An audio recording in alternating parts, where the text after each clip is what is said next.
Hey everybody, so I'm sure you guys have seen already, all across the country, statues are being torn down by protesters. So I wanted to show you guys a brief example and then come back and talk about it.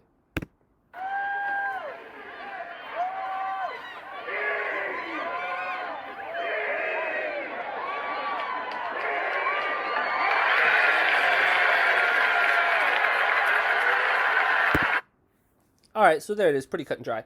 And so first, let me just briefly say, I understand that this is public vandalism, but that's not what I'm going to really focus on, just because I find that to be the less interesting part of this argument. And quite frankly, I don't think that most people, even on the conservative side, are touching on that part. They're touching on the fact of whether or not those statues should be up in the first place. And so how they're coming down really doesn't seem... I know that there are some people who are saying that they don't like that it's vandalism and they're defacing public property.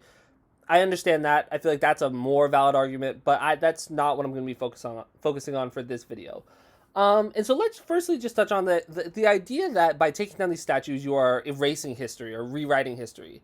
I think that that's just absurd, because a statue isn't a history lesson. It's not, and the people that are saying that, like, oh, like those Confederate statues, those were up to like remind us of how like bad those soldiers were and like what a dark time. That's not why they were put up. They were put up in commemoration of those people, in honor of those people. That is 100%. When they put up in Robert E. Lee statue, they didn't put it up to remind us of how bad he was. So I think that that's just a terrible argument. The idea that they're up there to remind us of our history, because it's not true. That's not why they put them up there. And you can say that that's why you should keep them up. Maybe I think that that's a bad argument. I mean, would you put up statues of like the people who bombed the Twin Towers? Would you put statues of them up? That was a huge historical moment. Would you raise statues for them? Of course they wouldn't. And that's not why they raised the statues in the first place. It wasn't to commemorate these like bad things. It was because the people that put them up liked them. And so that right there, I think it's a bad argument. And I don't think that this serves as like a history lesson by having these up. Like that's not what people look to statues as. I think honestly, I'll just say I think the whole idea of putting statues up of people is a little bit troubling, just because like I don't really like the idolization of people just in general. I don't think that that's like a good thing. But I do think, since that's just the reality, is people put up statues of people. Let's have some standards for who we put up statues of. And I think that it's fair to say that if you were a slave owner, you shouldn't get a statue. I'm just going to say that. And I know that applies to a wide variety of people. Thomas Jefferson, namely. A lot. That's the one people are throwing around a lot. Yes, very important to the founding of our country. But that's awful. Owning slaves is horrific. And I really want to separate this argument that people say, oh, well, everybody owned slaves back then, so it's okay. No, they didn't. There were a ton of people that didn't own slaves. So many people didn't own slaves. It's not that, yeah, there were people that owned slaves, and yes, it was legal, but there were definitely people that didn't own slaves and said it was wrong. And there were people during the drafting of the Constitution that debated whether or not slavery should be illegal. Thomas Jefferson, he was involved in that. Correct me if I'm wrong. George Washington, he was involved in that. They both took the side of slavery. They said that was where they were setting on it. And so I think it's fair to say one of the most horrific things that this country has ever done. Yeah, they did some big things. George Washington, first president. Thomas Jefferson, very important. But on a very key issue, they were wrong. They were wrong. They were on the wrong side of that issue while the debate was happening. It is not fair to say, oh, that's just how it was. It wasn't. They were debating it back then. They were wrong. If I'm correct, Alexander Hamilton, he was greatly opposed to it. He was very much an abolitionist. Sorry if I'm incorrect on that. But like, there were debates that were happening. And so it's so just incorrect to say like, oh, that's just what people did. It wasn't. It wasn't just what people did. And because of that, I don't think we should have statues of him up. I get it. He was important.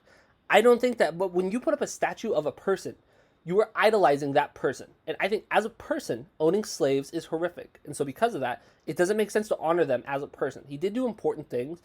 Talk about the important things that he did. Still put him in the history books. Still do this. Still do that. Talk about him. Don't forget about him. And they're not going to forget about him. There's no Hitler statues here. Yet we all know who Hitler is. And, we don't, like, forget about people just because there's not statues of them. So it just doesn't make sense.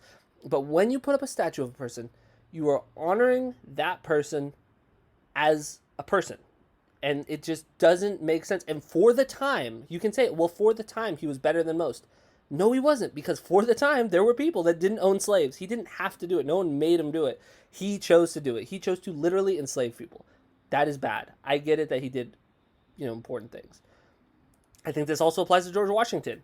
I know that Abraham Lincoln, I know that the waters are obviously a little murky. I mean, Emancipation Proclamation, he was I mean, quintessential in that he signed that. He did own slaves early on in life. I think that there is a debate over whether or not that statue should remain up. I like I said, I'm just not like, am I gonna like, are tears gonna come from my eye if Abraham Lincoln statue goes down? No. Do I think it's the end of the world if it stays up? No. But like, I just don't get this idea that we're gonna forget about our history if we don't keep these statues up. That's just incorrect. It's just incorrect. The idea that these people weren't bad because slavery was common for the time, that's not true. Because there were people that were saying it was wrong. So as soon as that argument was brought up, then maybe if literally everybody did it, but even then it still wasn't okay, because even if every single white male owned slaves, because obviously I guess the women, I don't know how the ownership worked, if like women owned slave, I don't know how it worked back then, but regardless, not everybody owned slaves because the slaves didn't own slaves. So there's at no point did everybody own slaves, and so that's just not true. But yeah, I think that the Confederate statues definitely come down. I mean, literal traitors, quite literally. Slave owners, I think that that's a good line to draw. People will like make these awful comparisons, like, oh, Martin Luther King Jr., like, oh, he like cheated on his wife, I think, or something like that, and they'll say like, oh, well, he wasn't perfect either. He didn't own slaves. That's not the same thing. Isn't like adultery and slave owning is not the same thing, and people will be like, oh, well, this person did like this thing. We need to draw distinctions. I personally am drawing a line at slave owning. I think that's a fair line to draw. I think that if you were alive today, and if your record would put you in jail for life, that's a fair thing. If Martin Luther King was alive today, he wouldn't be in jail. He wouldn't be in jail for for like any bad things he did. Do I think adultery is good? No, I don't think it's good. But it's not equivalent. It's not equivalent in any way. And then I saw the most hilarious thing, because people were talking about how like, in Portland, like some statue got taken down of I forget who, George Washington, I think. But then in Seattle there was a Lenin statue that nothing happened to. One, the Lenin statue was on like private property. I think a lot of people didn't even know it existed. But two, it really, people conservatives started being like, why is that statue up? We should take it down. And it's like, they're so just not getting it. That's their whole argument, is that you shouldn't take down statues for people that you, even if you disagree with them. Like, oh, I don't agree with the slave owning, but like, we should leave it up anyway. But then they see someone that they disagree with and they're like, oh, we should take it down. It's like, so what does that say about what you think about the Confederate soldiers? If like you think that it's okay to take down the Lenin statue, but not okay to take down the Confederate statue, like something doesn't add up there. It really doesn't. And so anyway, that's kind of my take on this. If you guys have any disagreements with what I said, please leave a comment down below. But if you enjoyed this video, make sure to like and subscribe, and have a great day.